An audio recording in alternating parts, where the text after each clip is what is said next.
And welcome, ladies and gentlemen, to the monastery, the open bar of the internet, the world's greatest shit show, and the place where we, the good brothers and sisters of this most holy of temples, seek enlightenment through the drunkest, craziest, and most batshit ways possible. I am your one and only gaming monk, better known as Mildra, and with me, I have a newcomer into the temple, coming to us from Old World Studios, and the creator of Last Ark Tactics Analogue, the one and only Dustin J. Nickell. I'd buy that for a nickel. Thank you. Thanks. Thanks for having me. I appreciate it. Thank you for coming on, and for putting up with my really bad jokes. Heard it my whole life. Don't worry. I would be very disappointed if I was the first person to make that joke. But hope you're doing well today. Hope the weather is somewhat sane. For Texas, it is. Yeah. Same with you. Hope you're doing good. Mm-hmm. Yeah. Any day that I get to enjoy these salty tears of Dallas Stars fans is a good day for me. Well, like I said, I don't really keep up with sports, so I couldn't say one way or another, but as long as you're happy, I'm cool with it. I keep up for the shit posting. And the fair. fact that every sport has one team that is my whipping boy. In some, and in a lot of cases, they are my whipping boy for a repeated reason. A word to the wise: do not talk endless amounts of shit unless you're willing to back it up. There's Fair enough. there's been a few teams I've kept an eye on who have this habit of talking like they're God's gift to their sport, and yet when it comes time to show up, they don't. That's fair. The only time I get invested in sports is if I'm at a game or a game is on and I start watching it. I'll get invested, and then once it's over, I don't care anymore. But yeah. So I do enjoy me some hockey, and I do enjoy some hockey beef. That's the only reason I was watching Philadelphia earlier the week, because I knew that was going to involve a lot of fighting, and I was not disappointed. the fights are exciting. I think that's why a lot of people watch. Oh yeah. But moving past that, I usually open these things with the humble beginnings, in a sense. The origin story. Depending on who you ask, the villain origin story. No, never mind, that's just me. So walk me through your first introduction to role-playing games and what made it stick. Man, I think it was around the time Revenge of the Sith came out. I bought the revised rules for the original. I don't know if it's the original, for the D20 Star Wars role-playing game at the time. I bought hundreds of dollars worth of like miniatures and maps and the books, and I had no one to kind of teach me how to play, and it was so overwhelming that the books sat on my shelf for like probably a decade, and I never did anything with them. And then later in my early 20s, met a buddy who was like a veteran D&D player, and he kind of got, and I really wanted to play, so I went and got the Pathfinder 1E starter set, and he kind of taught the whole group how to play. And then from then on, I played like the little starting adventure, and then after that, I went all in. I started researching and reading everything. I dug through every book I could find and just became consumed by the hobby. Yep. And then I ran like a campaign, my grand campaign from like level 1. Well, I was trying to get to 20, but by the time I hit level 10, I couldn't challenge them at all. So that kind of fell apart. I did not know about that until I got there. I was bright-eyed and naive. But after Pathfinder, I wanted to get back into the Star Wars game that I'd had for all these years. And by that time, there was a new edition. Saga Edition had come out. So I went all in. I got every single book. And I had everything I needed to play Star Wars Saga Edition. That became like my favorite role-playing game of all time. And I tried other systems, Fallout Pen and Paper, Numenera, Mutants and Masterminds, things like that. I've played some other systems, probably not as well versed as many in the hobby, but Saga was my favorite, so I'm sure you can tell. Yeah, and I ended up writing on Twitter when I read through some of Last Arc. I said, "Close enough. Welcome back, Saga Edition." Because it's. I always appreciate when people are very upfront about what their inspirations were, because people are going to put two and two together eventually. Yeah. I remember the director for Requiem for a Dream insisting for years on end that he wasn't inspired by Perfect Blue. And if you've seen the movie, you'll find that a bit questionable. Like, when it's that blatantly in your face, it's one of those things. It's one of those things where denying it is going to get the response of, "Dude, you're not fooling anybody." If it walks like a duck, talks like a duck, it sure ain't a goose. Yeah, for me it was like, this system is so good, why should it be limited to Star Wars? And then like whatever gripes I had with the system, I could just change and correct. So or correct in quotes, they might be perfectly good for someone else, but for me I wanted them a certain way. And it is good that was mentioned, because obviously I'm no stranger to Saga Edition, and I did see plenty of that in here.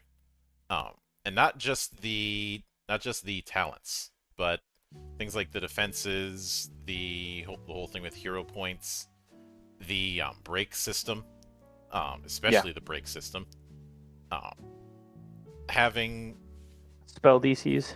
yeah, having spell DCs, having I suppose one of the things that was avoided that was in Saga Edition is the use the force problem. Yeah. Because for those who didn't play Saga Edition, there was an issue that came up of so many class features, so many features and talents were built around were built around a way to have use the force be used for other skills as a substitute. And it meant that if you knew what you were doing, you could pretty much have use the force be a god skill where you could just use it for anything. Yeah, and another problem with the use the force was that it basically just eclipse, and I get it, it's Star Wars, the force users are supposed to be way more powerful than anyone else, but the force skill far outscaled and surpassed the base attack bonus of like martial classes, quote unquote martial classes, but like combat classes so Yep, fast that one of same the shit, main different day. reasons yeah, one of the main reasons I got rid of BAB and just made weapon skills. One-handed, two-handed, ranged, unarmed, light weapons. So now they're skills. So you can train them. They'll progress just like any other skill in the game. You can multi-class and spread, diversify your character's suite of skills and powers without nerfing your attack. Mm-hmm. Which is a fair move to make. Uh, Now, when it comes to obviously, with a name like Last Dark Tactics Analog, people are going to be invoking Final Fantasy Tactics in particular. And was that the initial goal to do this mix of Saga Edition and FF Tactics? Yeah, actually, because when I was still primarily playing Pathfinder 1E because it was hard to get people to play other games other than Pathfinder D&D at the time. And I just wanted something that played more like JRPG because, like, I wanted to play a summoner, but their summoner class didn't have a bunch of cool like avatars or Aeons or Espers. No, I what the wanted to Summoner play class had was a headache. Yeah, I was like, there's just a lot of things that I wanted to do, like JRPG wise, because my favorite RPGs are JRPGs, and so I wanted a game that was more codified with that kind of style and aesthetic. So I thought Saga would be the best starting point because, like I said in earlier, like in Tactics, you could have a ninja with the Dragoon's jump skill because you took levels in Dragoon earlier. So being able to mix and match class features like that was just like, it felt like the most appropriate place to start. Mm-hmm.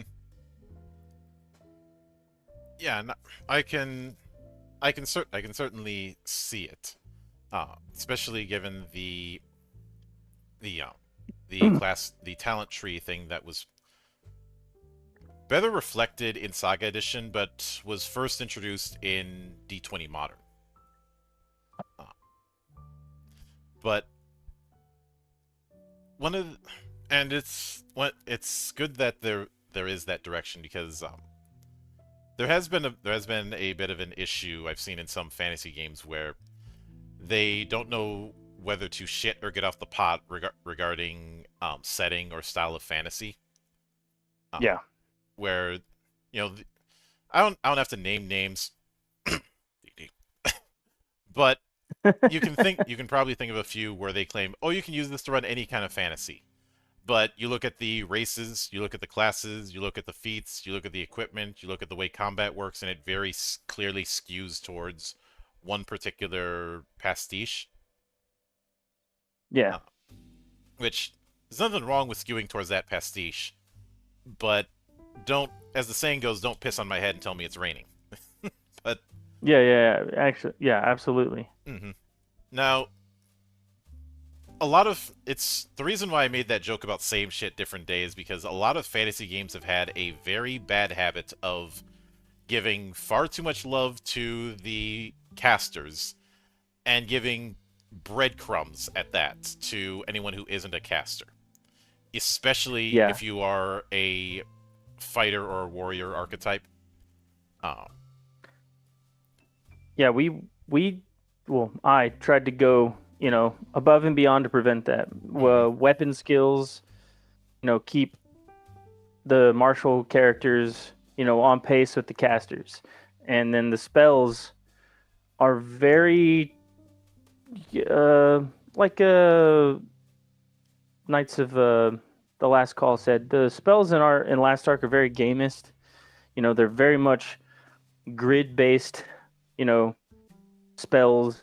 They're very Final Fantasy tactics and how they function and operate, and they're not really. There's not a bunch of reality bending, world breaking, death defying spells in Lada. I did not want to give those high level spells that just make balancing the end game a nightmare.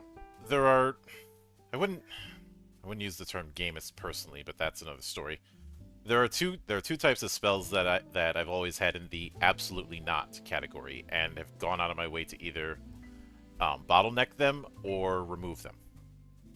Um, One of them is any spell that is stepping on someone else's toes. Um, an easy example in something like D&D would be knock. Um, because why have a rogue around to pick locks when you can just have the wizard cast knock and it's already done. Uh, Yeah, no, that's a big thing uh, that we try to avoid. mhm. The other one is any spell that steps on the narrative control of the GM.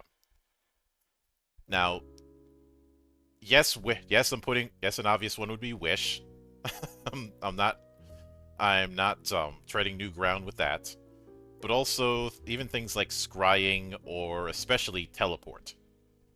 Some of those I'm willing to put in campaigns, but with massive caveats. Like with teleport, I had it that it can only be used safely between specific waypoints. Otherwise, you are gambling. Uh, Yeah, I think our teleport, you have to have line of sight on where you want to go. It's mhm. almost like Nightcrawler from X-Men 2. That's actually what it was drawing upon, and how he's deathly afraid of not being able to see where he's going to go, Yeah. because he's afraid he's going to teleport and be stuck right in the rock and get crushed. Yeah, exactly. So yeah, Last Ark's teleport. Mm-hmm. Obviously, the range is way more limited than you'd find in another game, probably, Mm-hmm. and you need line of sight.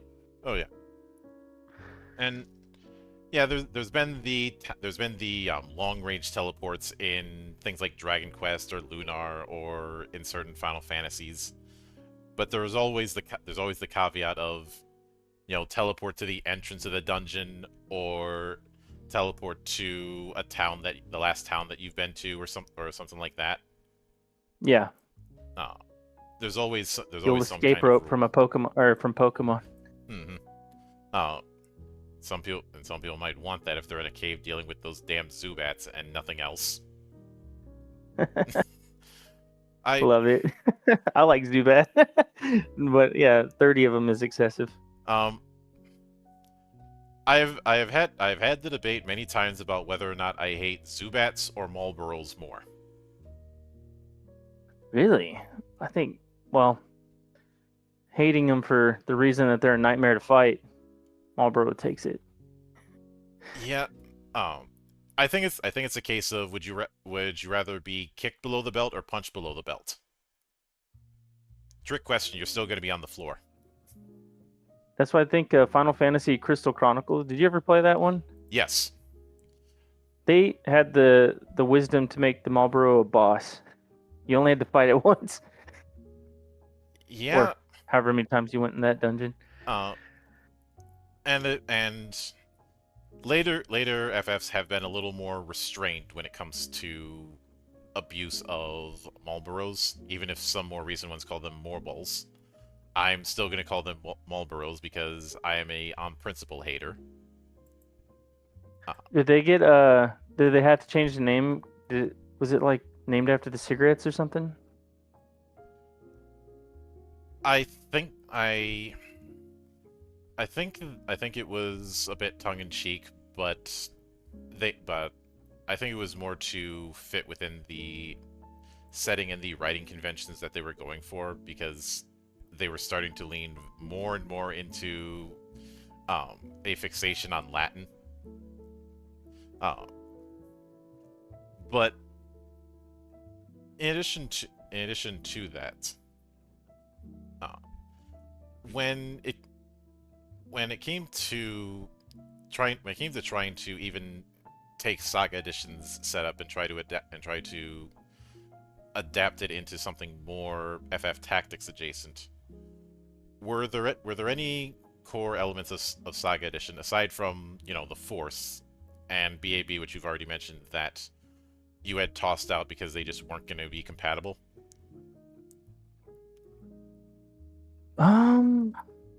I don't know that I tossed anything out as much as just modified it because I went with a completely different system for mana points, Mm-hmm. making it like more akin to how you get HP.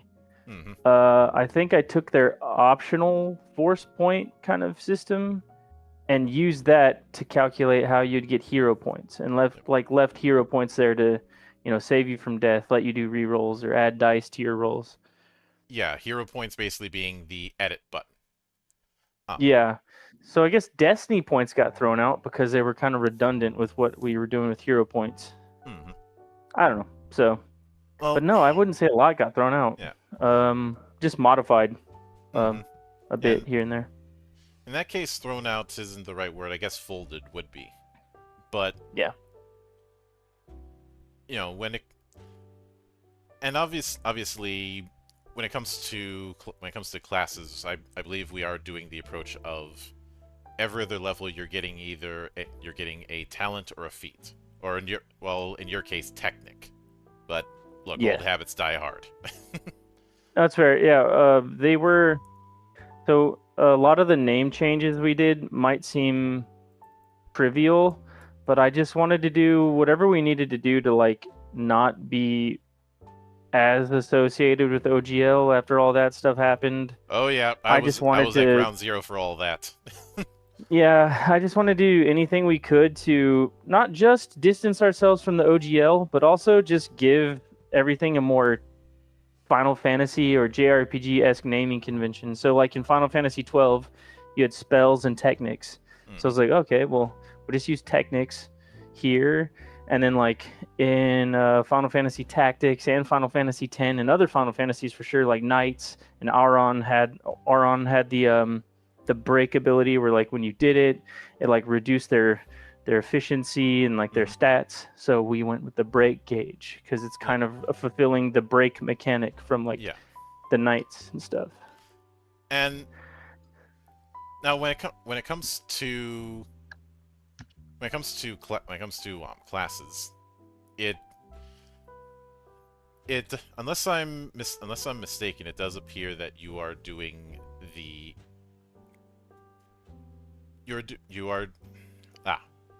you're doing the skill training approach, if I'm not mistaken.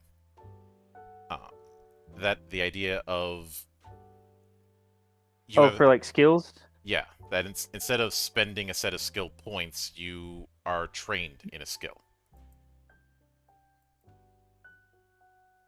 Oh yeah. Skill training with half your level added to skills, so much more streamlined, so much nicer than I think even like proficiency bonus and all of that. I just think it's a good scaling. Like I don't know. I just like it. I think it's perfect. For me, it ended up sidestepping a major problem of some classes, especially back in say 3rd edition, and Pathfinder tried to adjust the problem with getting a bonus for one rank, but that was a bandage at best. Where if you weren't a dedicated skill monkey, the amount of stuff you'd get out of your skill points was so minimal, and really came into conflict with the way certain classes were going to work, or even certain character archetypes. Like the fact that if you were a marshal, you had you were basically pissing in the wind regarding your skill points unless you rolled really high on intelligence, which, as a warrior, you're probably not going to be as inclined to. Yeah, you're basically all martial characters were just like, if they had a skill, they were good athletes. Mm-hmm. They were good at running and jumping. Yeah.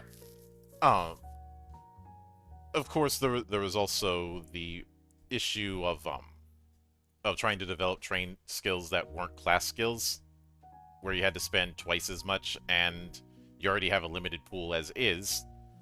Plus, I think just not having as much of a bonus to skills that aren't trained is enough of a drawback. Yeah, no, absolutely. Yeah, I really like the trained, focused, half level, and maybe an equipment bonus. Maybe some equipment bonus. Now, continuing on from that, obviously with each of the base classes and the advanced classes, they have, I believe, the base classes have 3 talent trees each. And 4 to 5, I think. Yeah, it looks like with each one there's far less individual talents I see in each tree than I did with the classes in Saga Edition. Yes, correct. And most of them are on a particular path,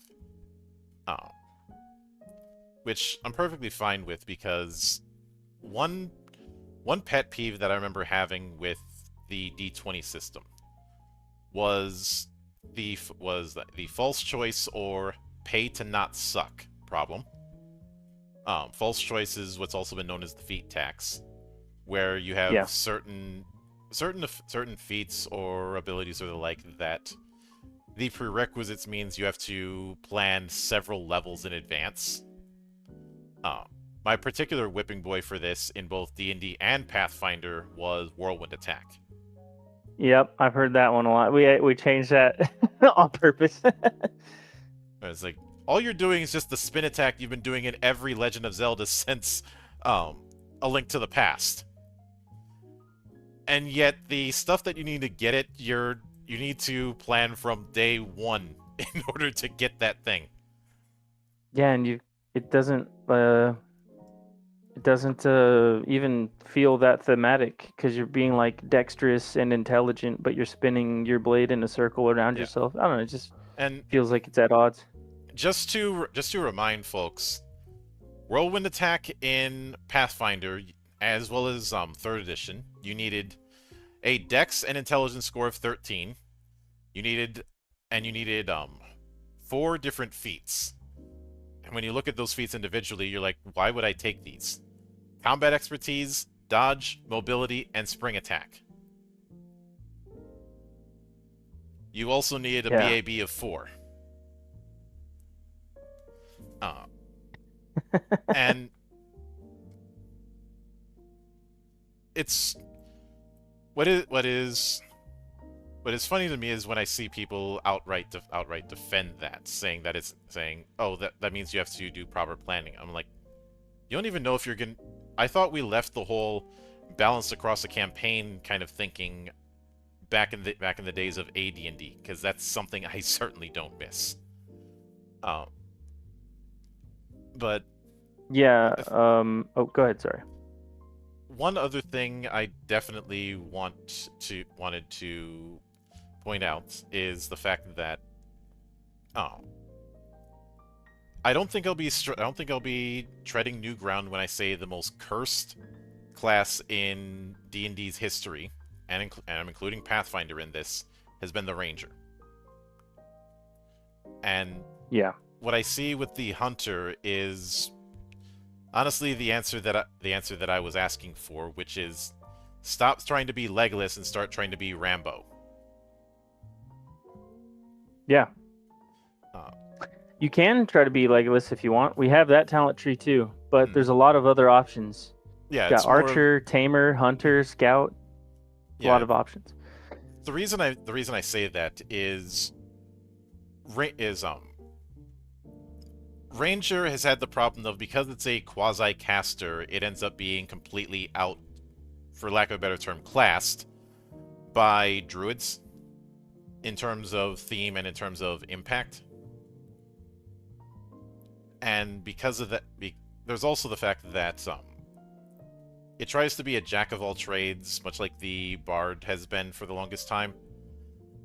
But I don't think doing a jack of all trades in a class-based game is a good idea. No, that's fair. I agree. Yeah, actually, I'm sure you already know this, but the Ranger in last arc is not a spellcaster at all.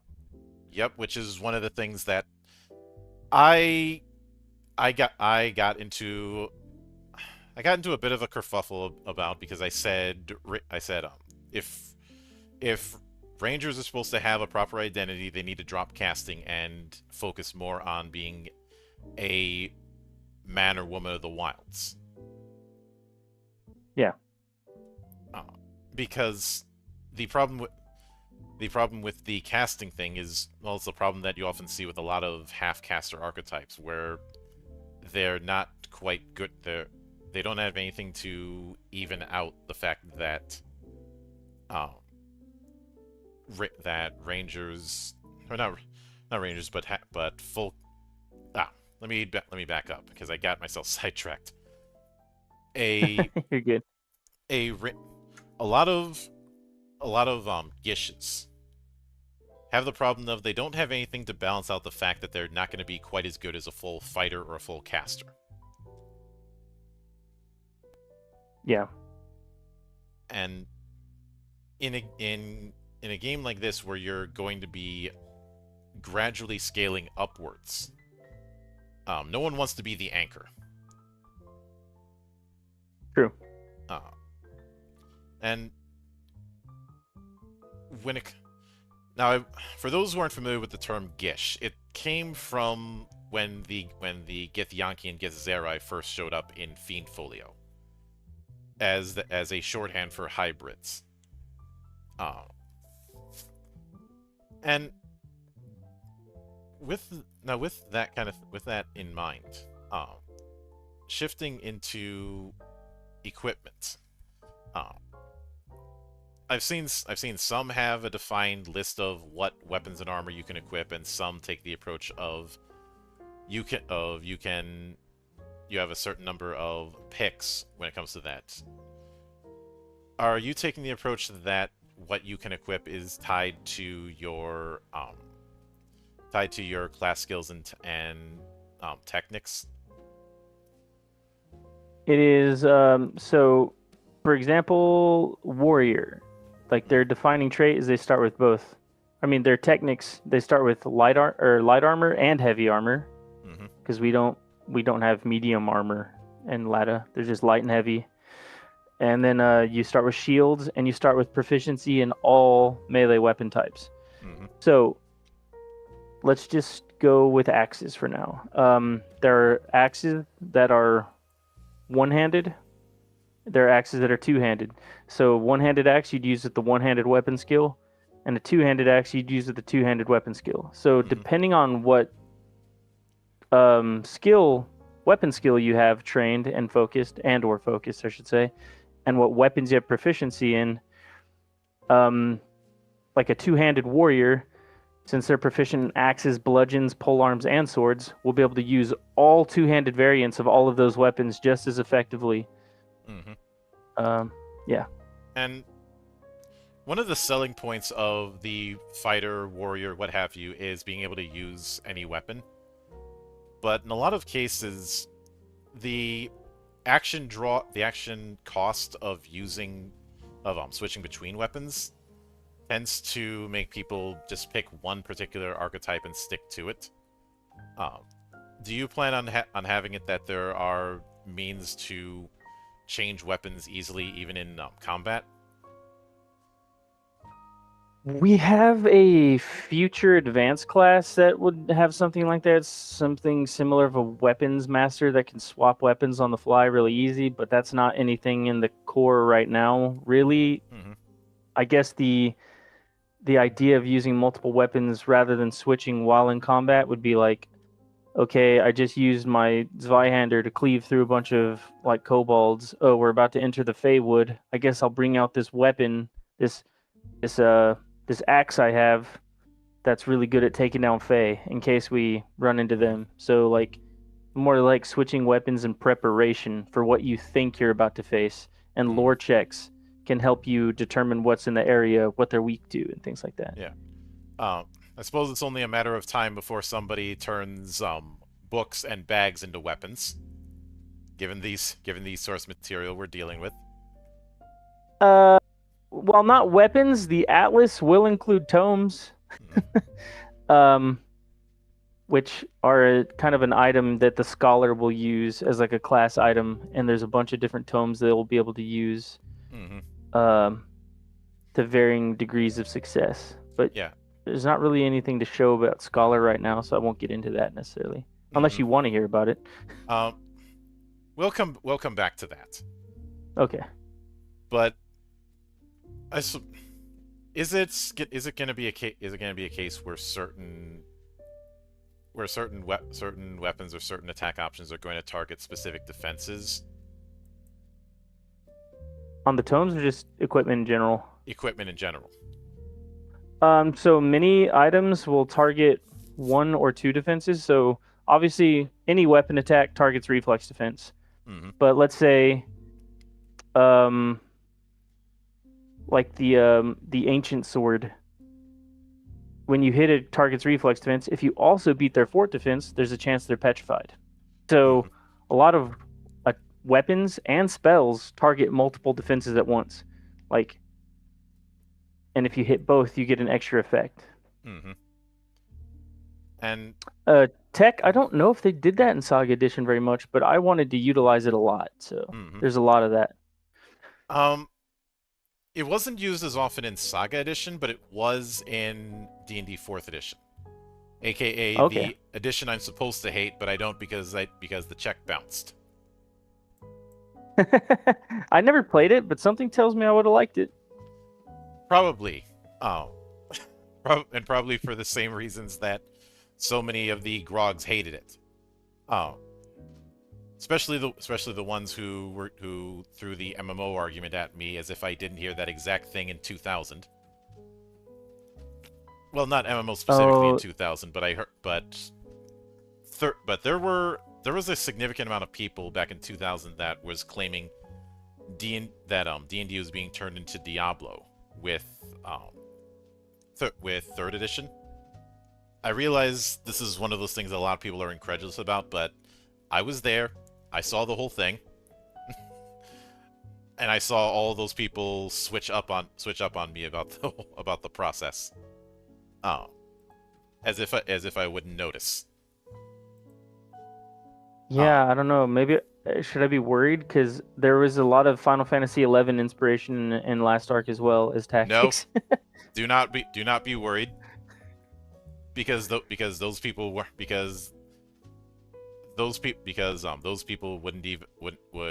have turned up their nose anyways. So, fair enough. Yeah. Oh, go ahead. Now, when it comes to magic, obviously you're using an MP system, which was going to make perfect sense. Using spell charges in this would be a bit odd. Yeah. When it comes to the different types of magic and learning magic, is it a case where depending on level you have a certain number of spells that you know, or is it a case where you're a blank slate and you have to go and find scrolls? There's no level cap on how many spells you can learn or what spells you can learn. It's a technique for mages and initiates. Arcane Study is a technique you can take, and it allows you to learn a number of spells equal to 1 plus your intelligence modifier. Mhm. Bards have the same thing for scores or for bardic performances, which work similarly to spells but are not spells, because bards are also not casters in this game. They have their own mechanics, their own performances, and their own items that interact with that. Yep. But yeah, so let's say at level 1 as a mage, I start with an arcane study technique. So if my intellect modifier is 3, I can learn 4 spells. I do need to get scrolls. I'll have to buy my starting scrolls. Mm-hmm. Or just find them. So I might even just buy 2 scrolls at the beginning of the game, only know 2 spells, but if I find 2 more scrolls out while I'm adventuring, I can learn those spells. Mm-hmm. And just to help people be flexible, if you're already capped on how many spells you can learn and you find another scroll, you can just replace one of the spells you already know. Yeah. Don't have to you're not forced to take another technique, but you can take Arcane Study multiple times. So if you have an int 5 and you have it twice, you can learn 12 spells. Mm-hmm. At any level. Doesn't matter what level you are. Though that does mean that you're not dealing with the massive ass list of spells that has happened in certain entries. Correct. I wanted to avoid that so badly because this is a little side tangent, mm-hmm. but my only interaction with D&D 5e, and this is not against D&D 5e, this might be the guy who ran it, but it was at a convention. He invited me over to the table. He said, "You've never played 5e. How can you be making a tabletop game if you've never played 5e?" And I was like, "I don't know, I just didn't play it." Anyway, I sat down and he said, "Here, we're running I have pre-con characters. Here's a level 1 wizard. Read all of these spells and pick the ones you want." So I went through and I read every single spell that I could. I picked the ones I wanted, and in the first combat, I got hit with magic missile and was down immediately, and that was it. I was just out. I didn't get to do anything because I had 4 HP. And I never wanted anyone to go through that ever again. So yeah, we just have a limited spell list, but you can take any spell in the game. Doesn't matter.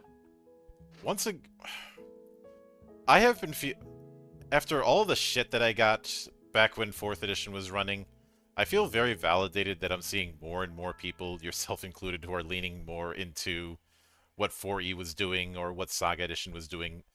Games that had people turn up their noses back then about being too gamey. But what I see out of learning spells is basically a set of quick slots,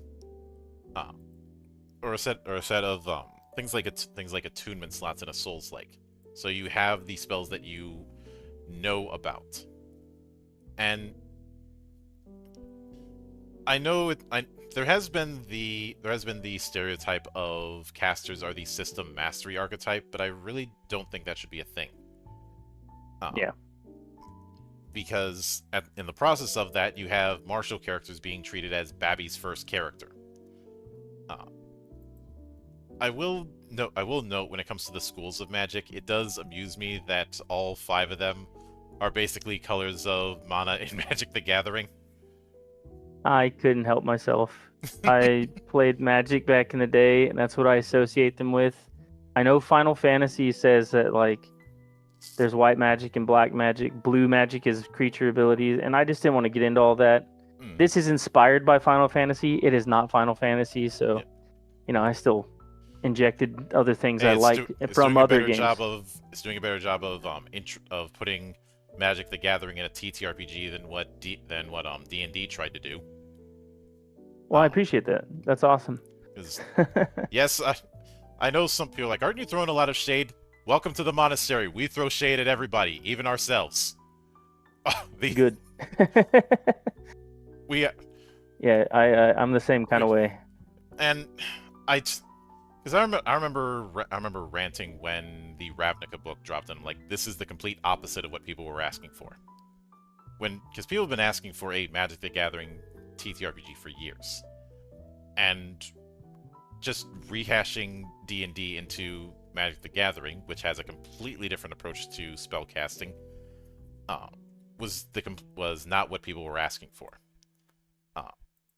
Especially since, because of the whole Vancian model, the spells per day thing. Which is a shame, because Ravnica is one of my favorite MTG settings. But yeah, I like Ravnica, but it kind of overstayed its welcome. There was no need to come back to have 3 whole runs with it. And I was always more in favor of settings like Kamigawa. Hold on, I might need to switch over to something. You alright? Please switch over to another mic. Yeah, because my thing's struggling right now. I guess it cannot handle the chaotic energy. All right, can you hear me now? Oh yeah. All right, sorry about that. I guess my headset's crapping out. But yeah. What were we saying? Ravnica, D&D. Yeah, and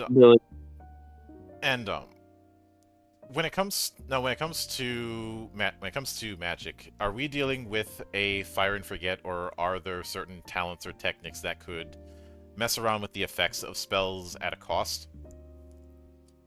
Not even at a cost necessarily. So there's a few different ways you can interact with Magic. Talent trees have things that augment spells. So like a lot of ice spells rob your enemy of action economy, like it slows their actions. And if you go into the elementalist talent tree as a mage, you can pick up numbing cold, which increases the action they lose from your ice spell.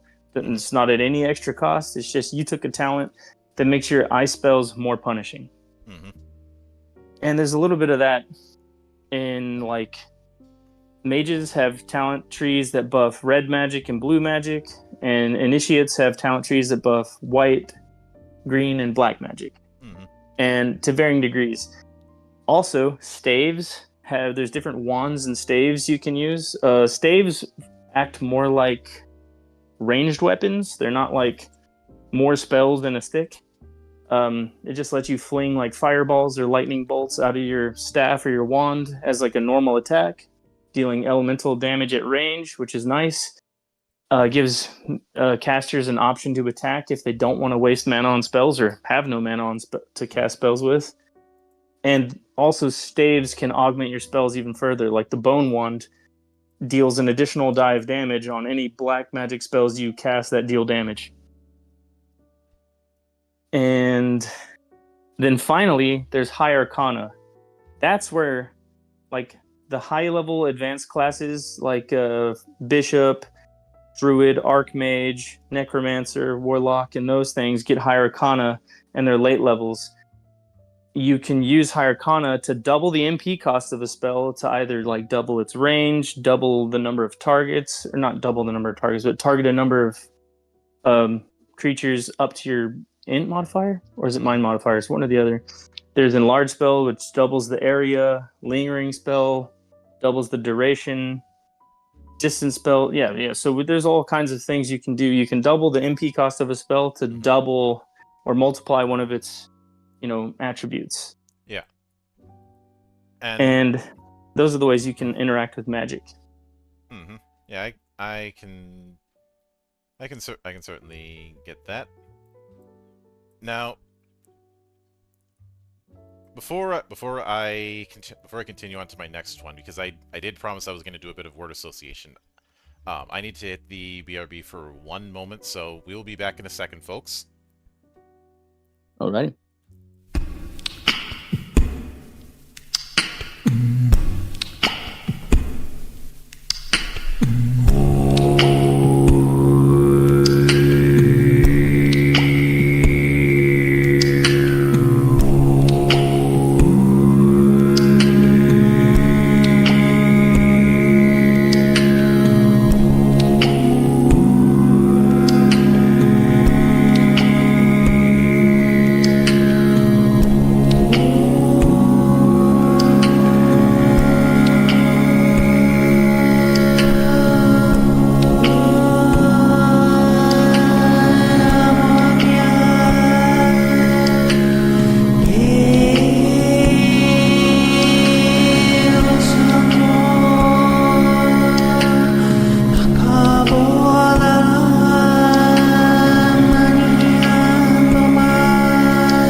And we are back, ladies and gentlemen.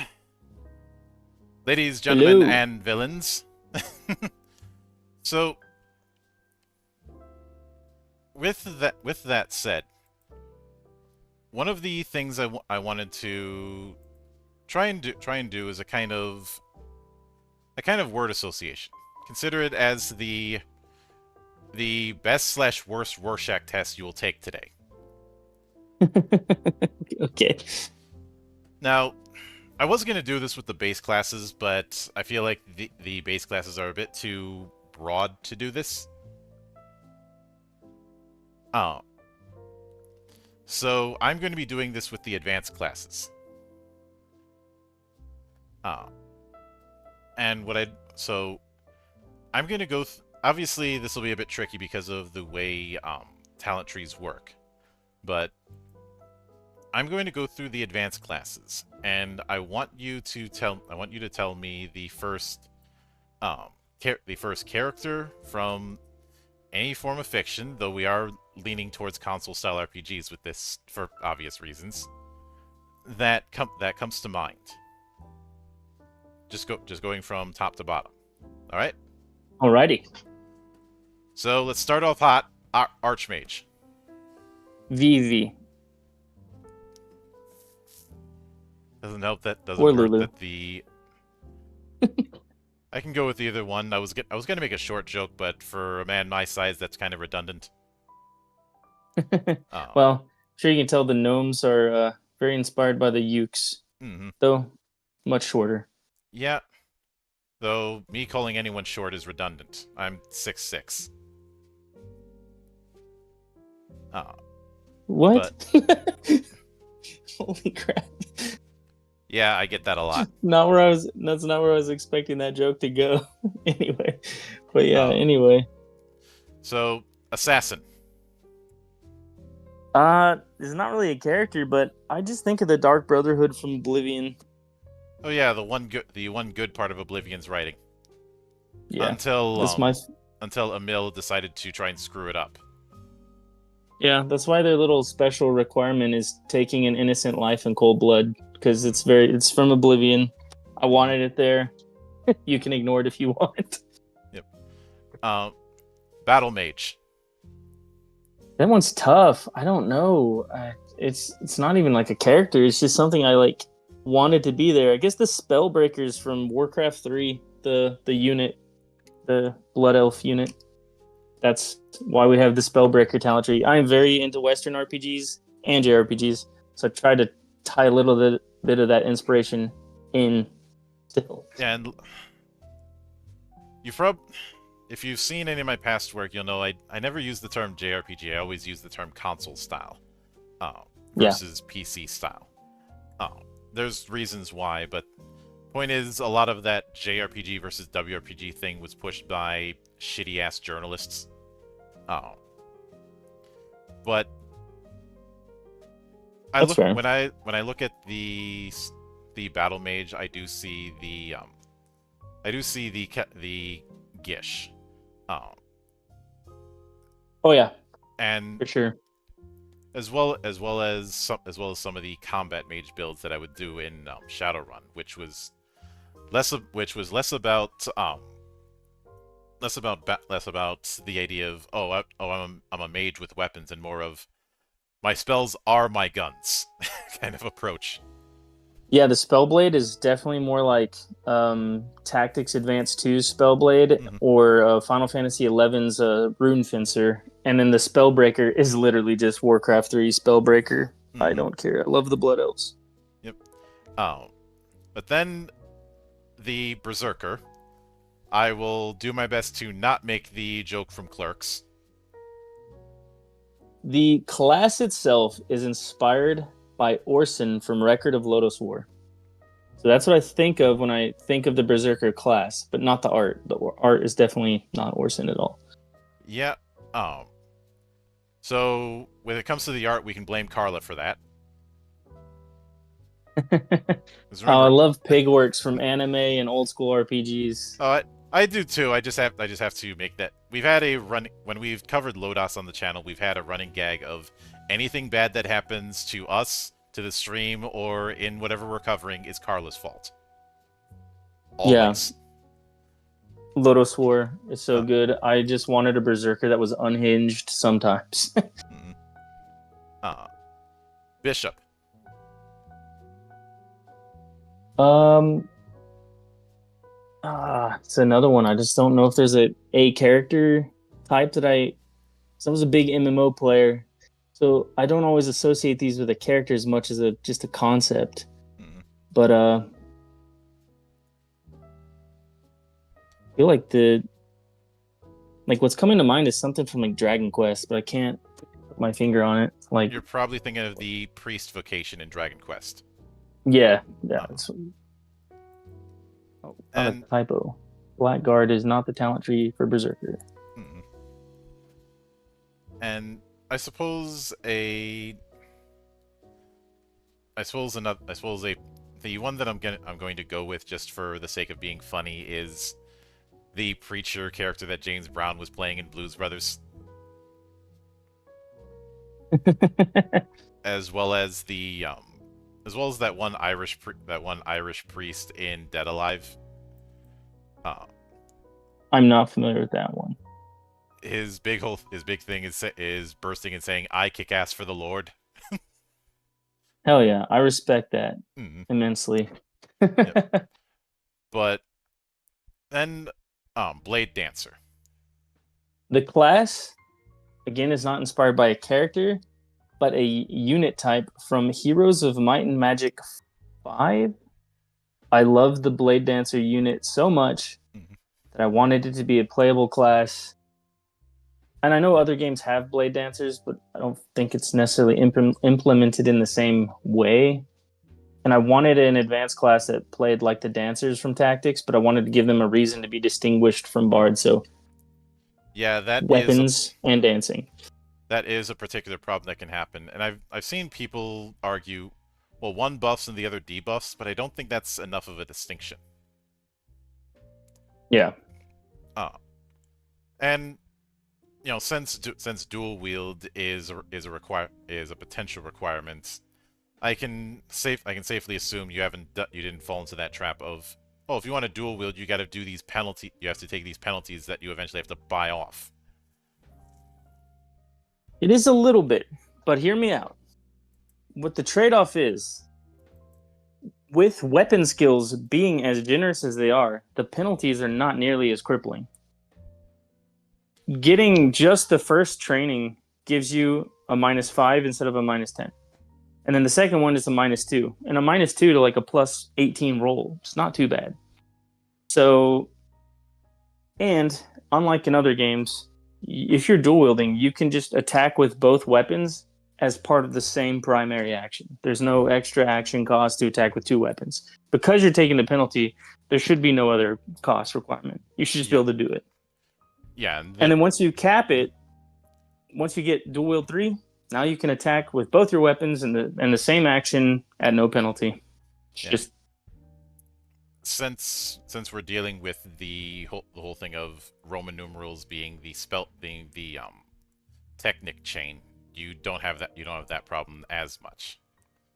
But yeah. now with Dragoon, it's pretty obvious. Kane. Yeah, Kane. Yeah, it's that's gotta be Kane. Sorry, wrong It's one. Kane. Yeah, it's Definitely Oh, Kane. Well, I say everyone thinks Kane. I still think Dragoon from Final Fantasy 14, but with a little bit, or not 14, 13. No, not 13, 11. What is wrong with me? Final Fantasy 11. That's where I come from. mhm. That was my favorite Oh, MMO. So yeah, that's where I'm at. But yep. yeah, it's Kane still. Which I can see the 11 influence because of the Dragoneer tree. Um, Yes. and you definitely weren't basing it on 14 because you're not tanking the floor. Yeah, no.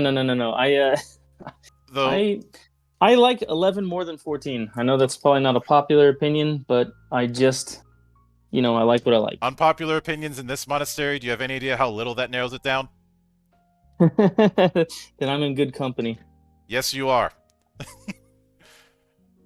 we this is for those of you who are new here, this is how the monastery works. We drink, we talk shit, we fight, then we drink some more. Amen. But I will admit that the art for the Dragoon kind of maybe it's because of all the blue and gold. I keep thinking of Nightmare from Soul Calibur. I don't Oh, know. I see it. I see it. Hmm. We actually have a legendary creature in the Atlas who's based on Nightmare. Hmm. But then, of course, there is the mystery of the Druids. For those of you who are groaning at me Druid. making that joke, I'm not sorry, and it will happen again. My fondest memory of Druids goes all the way back to the original EverQuest, where there was a player just killing everyone in the city, and I was hiding for my little level 1 life, and a Druid came out. I believe he was transformed in like a polar bear, and he destroyed this lady who's like killing everyone with magic I couldn't wrap my head around. Yep. And yeah, so like for me, Druids, similar to like World of Warcraft, they're shapeshifters. I know other games expand upon them way more than that, and so do we a little bit. But green magic specialist, shapeshifter, can summon animals. Well, if I'm being honest, the problem that's happened with Druids is actually that they have become too expansive. Are you familiar with Codzilla? No. Oh, this was a meme in some circles when it came to talking about game design, especially regarding 3.5 D&D. The COD is an acronym for Cleric or Druid. Basically, because of the fact that those classes were whole parties by themselves. Yeah. And a druid or a cleric, or sometimes a multi-class cleric druid who knew what they were doing, was playing the whole game on easy mode. And I have argued that the druid needed to confine rather than, or not confine, but contract rather than be so expansive. Expand. Yeah. Well, also, part of the philosophy for a lot of these advanced classes is tying them to a region of the world. So very much want this to be a setting. Yep. And one of my gripes in like other contemporary like games is that every religion has a cleric, every religion has a paladin, every religion has this, and every religion has that. Every religion has their flavor of this class. And I just don't find it that interesting. I wanted each class to be fixed to a religion rather than each religion have their version of that. So paladins are very much the holy knights of Lagris. They're not just in every group or function, right? Same with bishops. Druids are from the Feywood. They're the ones who worship the Fey and the Fey Mother and all that. And then warlocks and necromancers have their own things that they follow. And dragoons even not even following gods, but they worship the old Worm King. Like wouldn't say they worship him as much as they honor him, but everything's tied into its corner. It's like anchored in lore. I just prefer that. Oh yeah, I can certainly get that. And when it comes to Fell Knight, obviously we've got the Dark Knight with this. So make all your edgy jokes, everyone. I know you got them.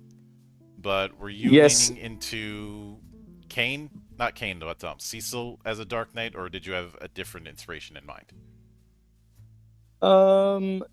Cecil was one of them, but again, it came down to Final Fantasy 11. Mm-hmm. As Dark Knight was a big inspiration, but same with Gafgarian from Tactics. That was his name, right? Mm-hmm. Yeah. Close enough. And then Atrum from Lotus War, a little bit of all that just tied into this, but I definitely wanted to make them the antithesis of the Paladin. A lot of people want it to be less evil, and that's fair. The beginning of the chapter says you can ignore the special requirements if you want to, though Mm-hmm. Sword of Doom calls for non-evil creatures, so you can just kill a bunch of wolves if they're neutral, a bunch of bandits if they're not evil. Like, you don't have to go kill. It's just an edgy description. Mm-hmm. You don't have to go massacre an innocent village Yeah. to unlock this class.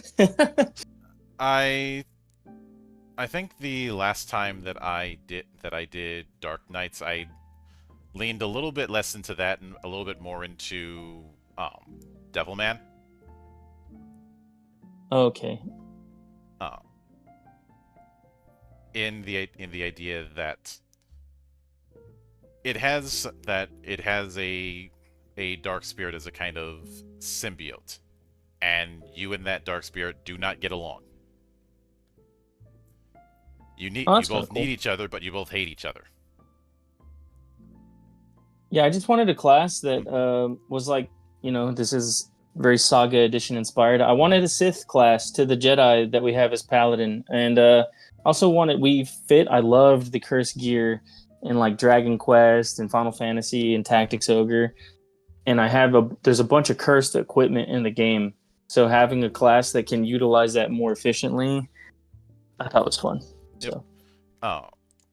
Now, when it comes to Gladiator, is this drawing upon like the Gladiator job from the Banga? Very much so. It's like the piece isn't very inspired. Yeah, and I don't know what it says about me that I can look at the Gladiator art and say I know what type of Gladiator that is. Oh. Like the actual historical. Yeah, that's a Samite. Yeah. Oh. We didn't get too into that, but yeah, we wanted a class that could play around with the break gauge. Yeah, I'm not expecting anybody to go too far into that. And I did, I think, at one point reskin a Gladiator for a different game, so I had an excuse to act like a pro wrestler. Oh, that's cool. We actually have a class like that planned for future content. We want to go full luchador eventually. Yeah, we have masks and everything. If you're going full luchador, you have to make the rule of when you don the mask, you don't take it off in public. And yeah, absolutely. Probably have some sort of lucha de apuestas rule. So what's funny? It may not be funny, but so like the summoner in this game, very much inspired by like 10 and 11. Mm-hmm. You've got to go around and find the idol. I guess it's a lot of Final Fantasy, not just 10 and 11. Those are the ones I had in mind. But you got to go around and collect all the idols so that you can summon those Aeons. Well, the Luchadors have to go around and defeat the iconic wrestlers in a wrestling match to win their masks, and then they can equip that persona and use augment their signature moves. But yeah, that's future content. That's not in this stuff, so I won't get too into that. But yeah. We have a lot of fun stuff planned, is all I'm saying. But I avoided one of the obvious jokes, but for the next one on the list, I have to go with this. Necromancer, if you want to, we can bring your friends to life. But your friends aren't dead, and if they're not dead, then they're no friends of mine. I've never heard that one, actually. But Necromancer is inspired by Tactics Ogre's Necromancer appearance. I appreciated that it wasn't just a guy wearing a bunch of bone armor, and I wanted something that looked a lot more occult and sinister. It's still edgy, but it's in a different way than I'm wearing bones all over my armor. I appreciate that one of their class features is called Army of Darkness. Yes, there's a lot of references in this game. I can't help myself. It might not be good, but There's too many things I love, and I love referencing them. Near where I used to frequent, there was a Last Chance Theater that would be rented out by a podcast group called the Fancy Pants Gangsters. Every Halloween, they would play all 3 Evil Dead movies at a midnight showing, and have a bit of fun midway through. You know how it goes with midnight screenings of movies. That's where the party really happens. For sure. Especially if you've been to those midnight screenings of like The Room, where everybody's playing along. But I remember writing a sidebar in my own work about how just because a character's a necromancer doesn't mean they have to be evil edgelord. They could just be a witch doctor or a priest. I ended up titling it "Am I Evil?" because I wanted to make a Diamond Head reference. Yeah. And a similar thing with a sidebar with the title "An Emissary from Hell," because I had to get away with one Spider-Man joke. I respect it. I love references. Mm-hmm. Like I said, I might overdo it sometimes, but no one can stop me. Yeah, but except the publisher. With Paladin, once again, I'm guessing you were leaned into Cecil, but there seems to be a lot more emphasis on knightliness, on chivalry, as opposed to a lot of approaches to paladins. Yes, these are holy knights, so yeah, you gotta like, it's a very defensive class. Like your allies, it's more about spreading damage mitigation and safety to your allies, whether you're using a shield or not. Yep. There is a talent tree in the Atlas that turns the whole class on its head, though, and it's coming out. So I can touch on it, but it's the Crusader, and basically it has its own type of rage ability, like the Barbarian and Berserker talent trees, but called Zeal. And it converts your Sacred Shield bonus that would normally protect allies into a Spellcraft bonus for white magic spells. And you can cast white magic spells at half MP cost. Yep. While you're in that state, but only white magic spells. And you get a lot of offensive perks that even let you turn fire spells from the red magic tree into white magic spells for offense. Yep. So in the Atlas, you can turn your Paladin into like a offensive DPS melee caster Gish build. Yeah. Now with the Purloiner, is that meant to be the Master Thief? Yes. Because you already kind of have the Rogue. Is this just meant to be for people who want to really double down on stealing shit, being the Diplomancer and that kind of thing? Yes, actually, yeah. Because initially advanced classes were just going to be like very specific types of specializations, and I guess right before we launched the first playable demo, we decided we needed it for like the Bard, the Thief, and the Ranger to have their own specific classes that were just focused on those aspects. So yeah, Purloiner is very much the Master Thief. Makes you a bit more offensive, but while keeping up your ability to steal items and get away when you need to. Yep. Now, when it comes to the Sabrur, is that meant to be the duelist? Although even though he never used it, I look at the description here and I immediately think Balthier. Yeah, I could definitely see, like, because Balthier had that, like, I don't want to say swagger, it's not the word, but you know what I mean. But yeah, Sabrur is supposed to fulfill what kind of, and follow my logic here, what Ninja did in 11, where it's like a agile dodge tank. So Sabrur is all about getting attacks to come at them, deflect them or to parry them, and then respond with a riposte, and then but they also can. One of their prerequisites is dodge, which is an active defense ability that lets you avoid attacks that would otherwise hit you. And they can use shields, and their panache ability augments their ability to block, dodge, and parry. So it's all about dodge tank. That's what Saber is. Just to give the duelist its own kind of mechanic, because I've played duelists in other games, and it didn't really feel like I had that, like I could parry and riposte, but like it never felt like I could force my enemies or really play that dodge tank fantasy. And if someone wants to be that type of fencer, they want to be able to maximize economy of motion. Yes. And when it comes to the Shikari, given some of it, would you say that this is an incarnation of the bounty hunter specializations back from Saga Edition? It is. It plays off of some of that. It's. What do I say? In some ways, it's like a fusion of bounty hunter and maybe not gunslinger. I can't remember which, because like the skirmisher talent tree and the marksman, I guess the class feature, like the hunter's mark, is probably where that comparison starts and ends. Maybe some of the other stuff, but like marksman's all about just optimizing your ranged attacks, right? And then skirmisher is about generating free movement and free ranged attacks and re-rolling missed attacks and things like that. So yeah, there is some of that DNA in it, but I won't say yes because I might be wrong.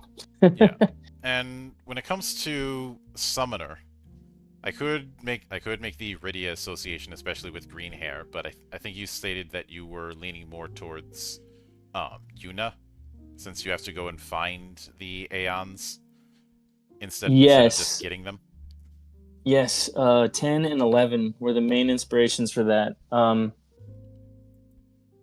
Going around, like going on pilgrimages or collecting the idols, because to summon Aeons, you need their idol, because otherwise you can just summon regular elementals. But if you want the big, powerful, iconic summons, you've got to find them and collect them.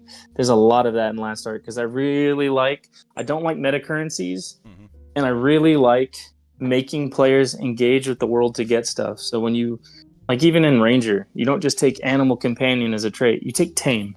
And now you've got to go out and find the creature that you're going to tame. I want people to have to interact with the world and play the game. Not that they wouldn't play the game, but you know what I mean. Like, oh yeah, I know exactly what you mean. Yeah. And you already have Bard in a sense. So what's the dividing line between what Bard brings to the table and what Troubadour brings to the table? So Bard starts with multiple talent trees, right? One of which plays music. So Minstrel is like a musical performing bard. But then you have Dancer as well. And you have Mediator and Academic. Those are the 4 bard talent trees.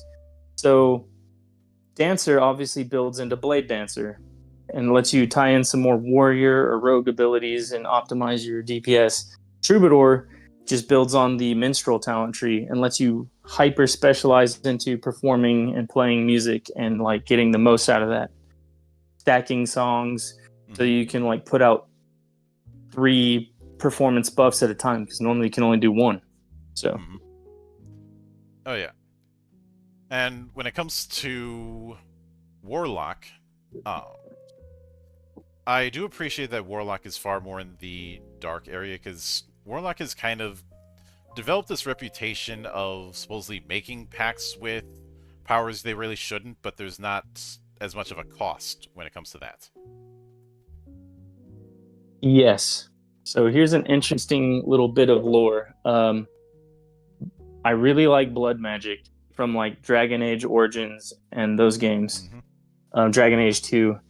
And Blood Mage used to actually be its own class. And Warlock was just focusing on like summoning demons and stuff, but I felt like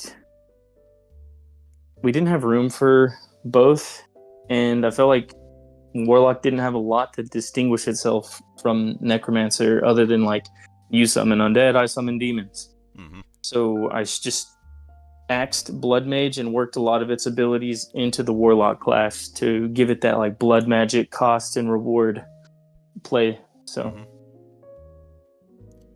Which I can certainly get. And when it comes to the Aeons, the primals, I can see oh I can yes, see where some draw their particular parallels. Obviously, it'd be tempting to say Ifrit when it comes to Sirius, but I also see a bit of Belial from 12. yeah, Belias, yeah. Belias. Yeah, With it's like Sirius is like the fusion of the two concepts, given a hammer just to give it something its own. But yeah, yeah, you're on the money. with Altair. I know it'd be tempting for someone to say Leviathan with that appearance. I'm going to go with Sure. Quetzalcoatl.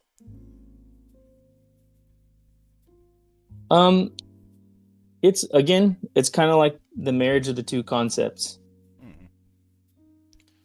because it's like you see that those aesthetics, but tied into Leviathan a little bit, and to make it an electric Aeon, like storms and wreckage.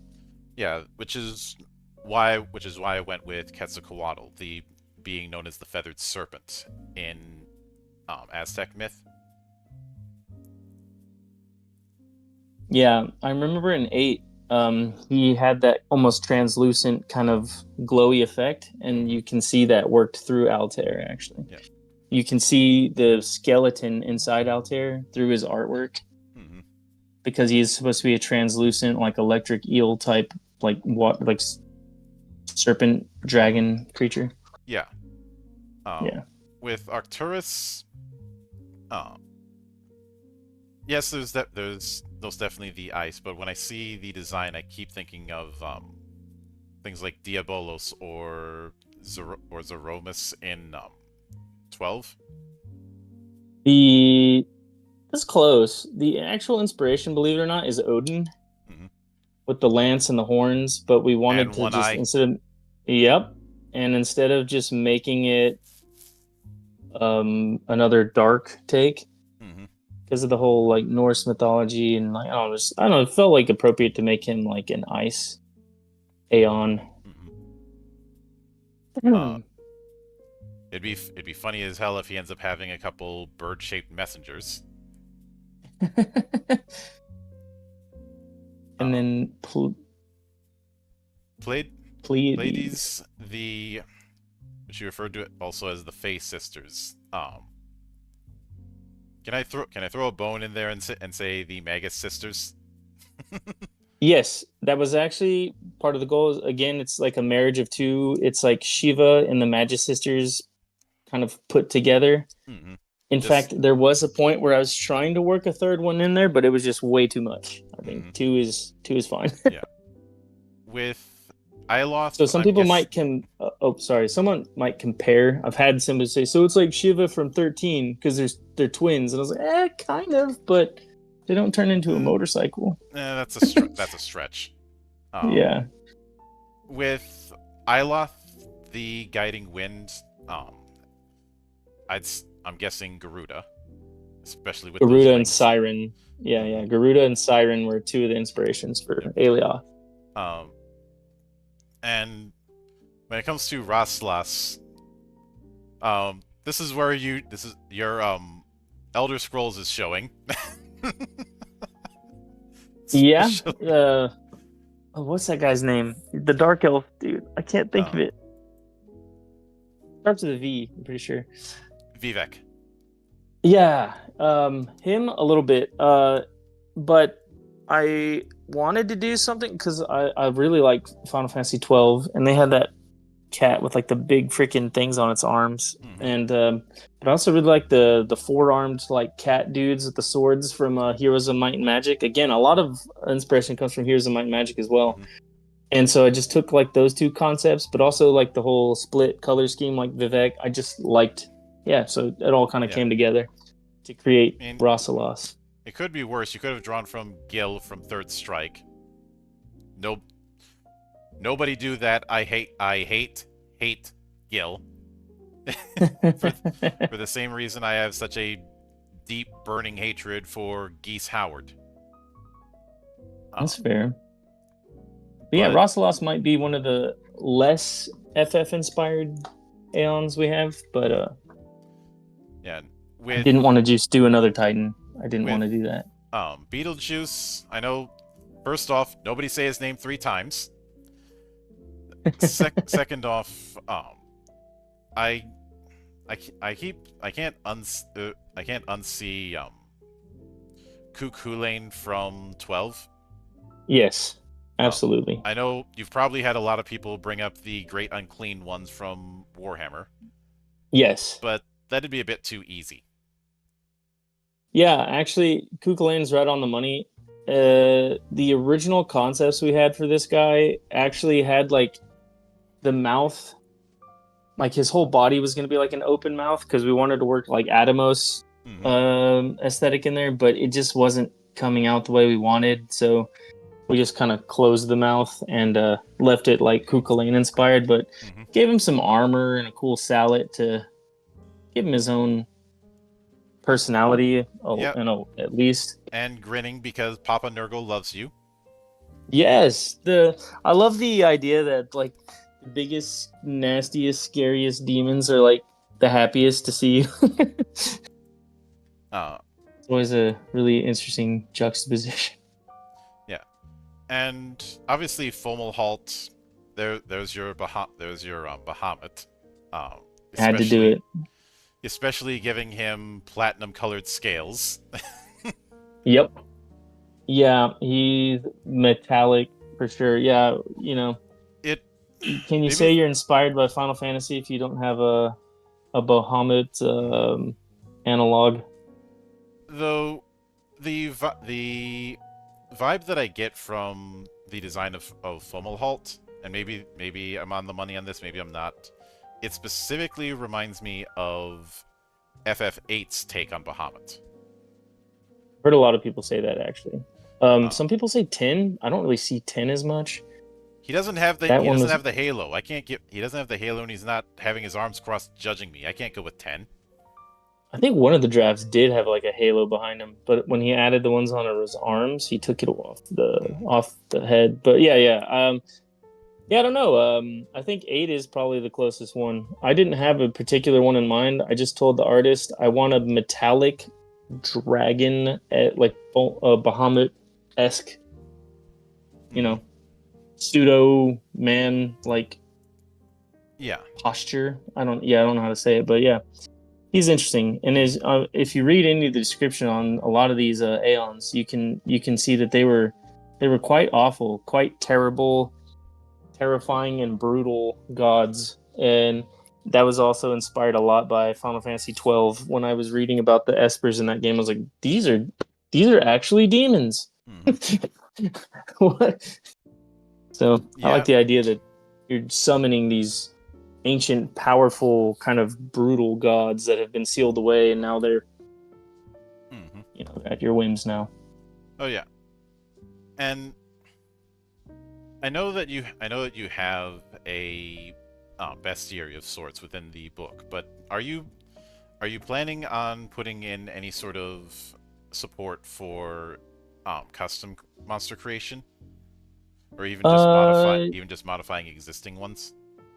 I believe, yeah. Hold on. At the beginning of the bestiary, I think the first section is the beast rules, and it kind of breaks down beasts as a class, and kind of tells you, how many hit points they get per level, their initiative, how they get their DR, their attacks, how to like special attacks, their size modifiers. It gives you all the different die steps for their size, based on their size, for their attacks based on their size.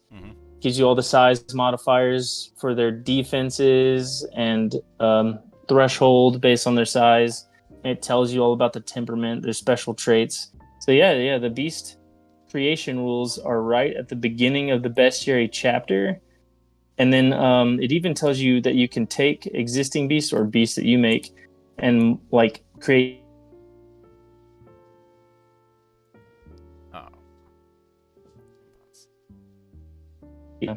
to, if you want a weaker creature later on, increase its lethality and challenge rating by turning it into a swarm. Yep. So, when it comes to some of the optional rules, I did want to touch on that a bit. One of them being Aetheryte shards. Is that mainly a way to improve existing equipment? Yeah, so again, as a Final Fantasy 12 player, I designed the equipment to just kind of, you get it when you do, it's good when you have it, but you'll find better stuff later. But the community was very passionate about being able to upgrade weapons that had effects that they liked more than others. And I was reticent at first because I really wanted you to have a reason to change gear, but I don't know, I was looking at, again, I came from 11 and they have ways in that game to augment and upgrade gear. So I was like, why can't we? It doesn't betray the identity of the inspiration and like what I'd want to do. So, and the community really wants it. So we added the shards so you could upgrade your weapons attack, damage, your armor's DR. So yeah, it lets you upgrade equipment with alchemy. You just have to infuse the shards into the gear. And when it comes to last resorts, I think a lot of folk will look at that and the relics that are tied to them as akin to limit breaks. Yep. Absolutely. It does look like you took not a similar approach to what I did, but the fact that there isn't a limit gauge, probably because that's one more thing to track. No, I don't want that. That's why we call them last resorts. You can only use them when you're at a quarter of your HP or less. Like, it is literally a last resort, and you can learn up to 3 based on your level and what talent trees you have, but you can only use 1 once per day. Like, doesn't matter if you have 3. If you use 1 of the 3, you can't use the other 2. You can use 1 once per day. Oh yeah. Because if everyone could just use all their last resorts, it would just be it'd be impossible to defeat a party. Not that the goal is to defeat a party, but you don't want every combat to just come down to, we just last resort our way out of it. And when it comes to the Zodiac, obviously, since we're drawing from tactics, and that was the start of using the Zodiac quite a bit. How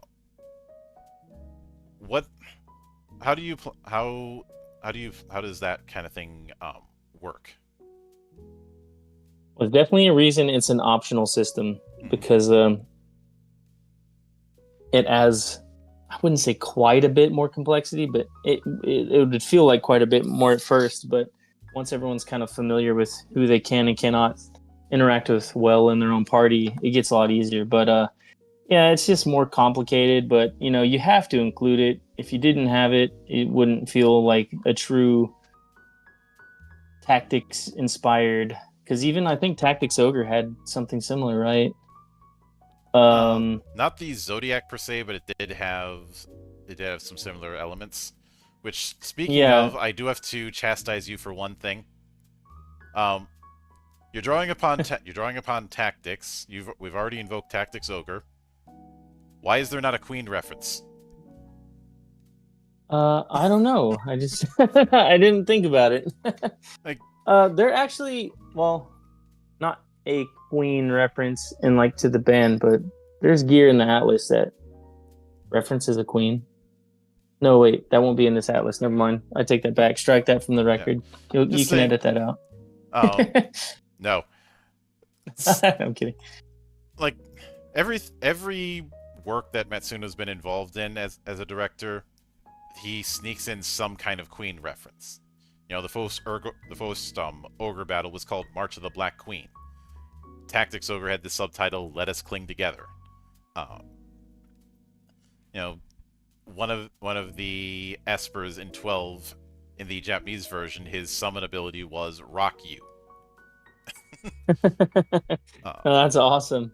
And Matsuno is one of my biggest inspirations for everything I make. I loved Vagrant Story. I loved Tactics. I love 12. 12 is my favorite Final Fantasy. Another unpopular opinion, but I just love the way Matsuno writes and creates. It's inspiring. Hmm. And so while What? he is probably my biggest inspiration as a creator and a world builder, Hmm. I don't want to lean on his signature too much or Yeah. at all. Um, the hell, even the name Ogre Battle is a Queen reference. Uh, but Oh, is it? yeah, the you know what I find funny about 12? I remember people complaining all damn day about the Gambit system. And yet, a few years later, Dragon Age Origins comes out with the same damn mechanic and gets universal praise. Yeah, it's just yeah. It's frustrating. I feel like that way about a lot of games I liked back in the day that got panned for this or that. New games are coming out in the modern day doing the same thing, even to a more like harsher extent, and they get universal praise. Well, I end up being the villain in that story because I end up pointing out the contradiction, which Same. I'm perfectly fine with being the villain. I mean, if I'm not giving my players nightmares, am I really doing my job? No, yeah, it's fair. Yeah, I don't know why anyone would dislike the Gambit system. I wouldn't want to manually have to jump back and forth between all of my characters and in that kind of pseudo real time and control them. Yeah. Gambit was an amazing way to get the rest of my party, Yeah, though going. there was a bit of a domino effect that happened with 12 because of how long it took to make. Uh, that was the reason why 13 got bumped to the PS3. Yeah, that's fair. 12 was at the end of the PS2's life cycle. Uh, But man, those graphics, every texture was packed with detail and beauty. mhm. Oh man, it was so amazing. There was a lot of stuff they wanted to double down on when it came to the open world, but because of the limitations of the PS2, they couldn't. And when you end up looking at these kind of things, there are two repeat problems you're going to see all the time: time and tech. So I wasn't too surprised when I saw that there were those issues. 12 was actually a bit of a nightmare to develop, especially since midway through development, Matsuno had to bow out due to health issues, Yeah, and everybody else had to cobble something together based on his notes. yeah, that's like that's like the biggest what if for me is like, man, I just wish he could have, I wish he didn't have to like leave for his reasons. But to that point of 12, though, our Atlas and Gazetteer is very much designed in a way that like is reminiscent of 11 and 12, where the world is broken into these big explorable zones and like capital hub cities, and we have lore tables for all the lore skills in every region, in every city, in every dungeon. You can use your lore to learn about them, and the GM will be able to read to you like what your characters would know or find out as you do that. We have random encounter tables and random treasure tables in every region, every dungeon, and it goes from level 1 all the way to 20 plus. Well, the encounters, obviously level 20 is the cap, but yeah. And we have over 50 legendary boss monsters in there too that will give your players solid like challenge. What's the word I'm looking for? Like not stepping stones, but like milestones. Solid milestone challenges. That I can't wait to show people the Atlas. Oh yeah. And one of the things I am curious about when it comes to that is, since you brought up 12, there's of course a big element of 12 that's all about hunting special monsters. Hunting for marks. Yeah. Do you have a not necessarily an equivalent, but some sort of callback to that. Some of the legendary creatures are, I mean, all of them are optional because the world is just the atlas is laid out in a way that like lets you build your adventures in this big open like kind of static world. It tells you the situations, and then you decide how the players decide how they interact with it, and the GM will decide how they react to that. But yeah, there's a lot of the legendary creatures are kind of postured as optional little like, oh, go solve this if you have the time or if you want to. So there's some that are shown as like mandatory, like if you're gonna get to this region you gotta beat this guy, but there's a lot of them that are like they might ask you might see a quest board that is asking people to go hunt down this crazy dragon that's like terrorizing this like region and disrupting its function. So yeah, there are things like that. And with that in mind, I will congratulate you on how well the GameFound run has done. What are you shooting for as far as a release window for, at the very least, the PDF? I do not have that answer, mainly because that is in the publisher's hands. I'm just the developer. Succubus Publishing is the publisher. And so they'll know more on that front. To my knowledge, though, no promises, but to my knowledge, the PDF for the core, at the very least, should come out either not long after the campaign ends or maybe sometime after the pledge manager ends. I'm not entirely sure on which, but the PDFs will be released before the books are delivered by December. So that's all I can really say on that front. Yeah, I can certainly get that. And I will most definitely be looking forward to seeing how that develops. But with that said, I do want to sincerely thank you for taking the time out of your schedule to come all the way to my monastery and enjoy the madness that happens here. No, it's been great.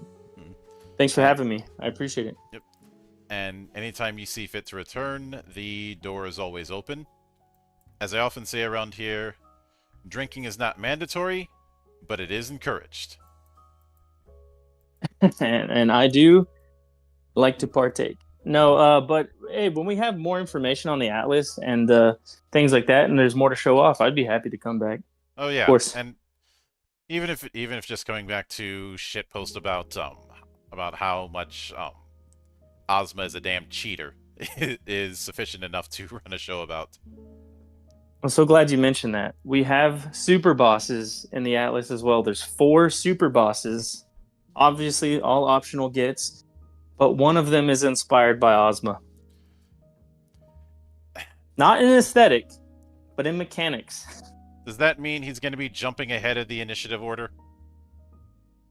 Basically, his ability is every time a player takes a primary action, he can then take a primary action. Okay. I know I'm going to regret this, but is one of those super bosses a nod to Yzmat? Yes, actually, yes. Nidhogg, the World Breaker, is like the most powerful, most terrifying, game-breaking boss we have. It is literally the highest CR we have in the book, and it just says, if your players did not feel adequately challenged, try throwing this at them. Oh. If they want. If they don't want to take it on, don't. Campaign ended on a high note. Great. And even if you just want to do it as like a test run, just throw it at him. Nidhogg, he's insane. It could be worse. You could throw absolute virtue on them. We have a boss inspired by that too. It's like absolute virtue meets judgment from Final Fantasy X. I really need to stop walking into... Yeah, it's Metatron, the Sword of Judgment. Oh. He is a all-powerful like archangel of like justice and judgment and wrath with 6 fiery wings. We're going up against the ghost of Alan Rickman. Yes, except if he was like a badass JRPG boss with 6 wings of fire and a giant sword. His eyes are burning in fire too. Yeah, Metatron, he's insane. Yeah, be not afraid and all that. But with that said, a sincere thanks to everyone who took the time out of their schedule to come all the way to this monastery and enjoy the madness that happens here. And there will be plenty more where that came from, as there always is here, on the open bar of the internet. But until then, on behalf of the good brothers present and not present, my name is Mildra. I am your gaming monk. Stay fucking frosty, everybody.